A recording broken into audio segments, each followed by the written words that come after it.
ಈ ಬಾರಿ ಕರ್ನಾಟಕದಿಂದ ಲೋಕಸಭೆಗೆ ಯಾರನ್ನ ಆಯಿಸಬೇಕು ಅನ್ನುವಂತ ಪ್ರಶ್ನೆ ನಮ್ಮೆಲ್ಲರ ಮುಂದೆ ಇದೆ. ಕರ್ನಾಟಕದಿಂದ ಬಿಜೆಪಿ ಜನತಾದಳದ ಸುಮಾರು 27 ಎಂಪಿಗಳು ಗೆದ್ದು ಹೋಗಿದ್ರು.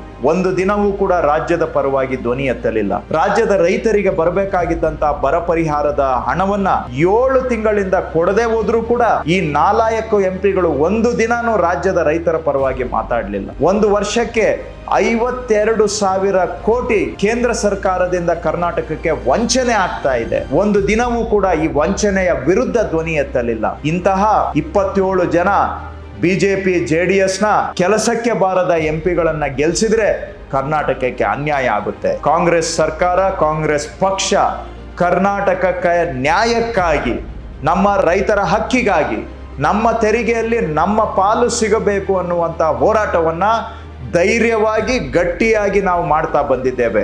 ನಮ್ಮ ಧ್ವನಿ, ಕನ್ನಡಿಗರ ಧ್ವನಿ ಪಾರ್ಲಿಮೆಂಟ್ನಲ್ಲಿ ಕೇಳಿಸಿದಾಗ ಮಾತ್ರ ನಮಗೆ ನ್ಯಾಯ ಸಿಗ್ತದೆ.